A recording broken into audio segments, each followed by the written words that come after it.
ఆవిడెవరో మనం ఏదో నేను చేసిన సినిమాలో ఏదో ఒక క్యారెక్టర్లో ఉంది లౌక్యంలో.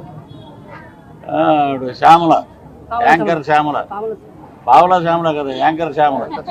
ఆవిడ ఏమంటది, ఇలాగ చంద్రబాబు గారిని ఒక ముసలి గుంటనక్క, పవన్ కళ్యాణ్ గారు ఒక గుంటనక్క అని మాట్లాడింది. ఇక్కడ నగిరి రోజమ్మ మాట్లాడింది కదా, ఒక దరిద్రుడు నామినేషన్ జైలుకి వెళ్తూ ఇంకో దరిద్రుడు సపోర్ట్ చేశాడని. అంటే వీళ్ళకి ఏంటంటే వర్షన్లు ఒకే ఉంటాయి, దాన్ని కొంచెం మార్చి చెప్తుంటారు అనమాట. మేమందరం ఇప్పుడు మా టీంలో మా వైఫ్, ఇక్కడ ఉన్న అమ్మాయి అందరూ జనసేన వీర మహిళలు వీళ్ళంతా.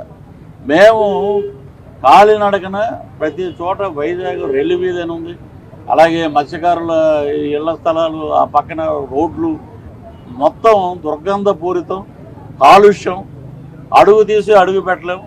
ఇంకా అటువంటి ఏరియా ఉంటే ఆమె వచ్చి చక్కగా విశాఖపట్నం చాలా సుందరంగా ఉంది. పక్కన ఎవరిని పెట్టుకున్నాడు, అవంతి శ్రీనివాసుని పెట్టుకుని, అతనేంటి వచ్చేయమ్మా 5 నిమిషాలు పంపించేస్తానన్నవాడు పక్కన ఉన్నాడనమాట. వాడు ఆ పక్కన పెట్టుకుని విశాఖ సుందర నగరంగా కనపడి, మరి ఇవిడికి ఇచ్చిన పేమెంట్లో విశాఖపట్నం కొంచెం ఎక్కువ చెప్పని ఏమైనా ఉందేమో మరి మనకు తెలియదు. దుర్గంధపూరితంగా మహిళలందరూ మొన్న మాకు ఫోన్లు చేశారు, కనబడితే చెప్పులు చీపురులతో కొడతామని చెప్పి. ఇది పరిస్థితి.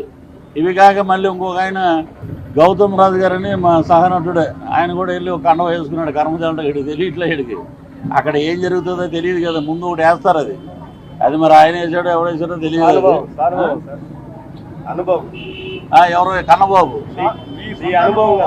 మా అనుభవం ఏంటంటే 10 ఏళ్ళు ఉన్నాం కదా కాపురం, మొత్తం టెర్రరిస్టు శిక్షణ శిబిరం అది. కాపురంలో ఉన్నాం కాబట్టి మనకేంటంటే మనం ఫస్ట్ ఒక 5 ఏళ్ళు కాపురం చేసి వద్దులేరా బాబు వీటితోటి పడలేము, ఈ మొగుడితోటి ఎందుకు వచ్చింది మనం పోదాం అనుకునే టైంలో ఇలాగే మీ పోటీ వాళ్ళు ఎవరో ఆ భోజనంలో ఉన్నావు కదన్నా, నెక్స్ట్ సినిమాటోగ్రఫీ నువ్వు అనేటడికి మనం గోవిందరాజు స్వామి అంత గుడెత్తి అయితే ఇది అలా కనపడింది మనకి. ఇవన్నీ భ్రమ అంటాడు సునీల్ అంటాడు. పక్కన ఒక అమ్మాయి అనగానే ఆవిడ వచ్చి ఎవడి మీ పక్కన అమ్మాయి అంటే భ్రమే, నీకు కనపట్లేదు, అదంతా భ్రమే, బటన్లు కూడా భ్రమే, ఏమి లేదు అక్కడ. మొత్తం 11 లక్షల కోట్లు అప్పులు చేసి ఈ రోజున నువ్వు బటన్లు నొక్కితే ఎవడైనా ఇప్పుడు ఇక్కడ ఉన్న వ్యాపారస్తులు కానీ మా మీడియా మిత్రులు కానీ బటన్లు ఇప్పించి ఒకరోజు ఏమంటే టప నొక్కుతారు. ఎందుకు నొక్కరు? అది కొత్తగా మళ్ళీ ఏదో సత్సంగానికి ఇస్తున్నారు. ఆయన ఏంటో ఏమమ్మా ఏంటమ్మా ఏంటి మీరేంటి ఒక విలేకరి సాక్షిలో ఇన్ని వేల కోట్ల ఆస్తులు ఎక్కడి నుంచి వచ్చినాయి మీకు? ఇవి మీరు అడగండి, ప్రతి ఒక్కడు ఎవడొచ్చినా ఏంటమ్మా ఏంటి నీ అహంకారం ఏంటి, నీ ఇదేంటి? ఇవి వెళ్ళిపోయే రోజులు దగ్గరలో ఉన్నాయి. అదే నేను రెడ్డి అయ్యి ఉంటే ఇక్కడ నుంచి కదిలేవాడిని కదా తిరుపతి. అది వాళ్ళు చేసే ఇది. ఇప్పుడు సరే పృథ్వీరాజే మాట్లాడాడు, ఎక్కడో మాట్లాడాడు అనుకుందాం, సుప్రీంకోర్టు జడ్జి చెప్పాడు నాకు. మరి ఈడు మాట్లాడింది ఏంటి? అరగంటకు వస్తావా, గంటకు వస్తావా?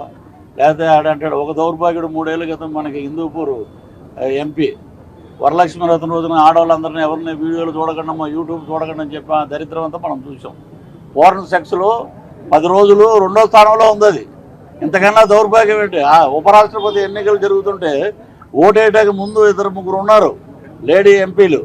ఈయన చూసి ఇలా చూసి వెనక్కి వెళ్ళిపోయాడు. మరి ఇలాంటి దౌర్భాగ్యులంతా అక్కడ ఉన్నారు.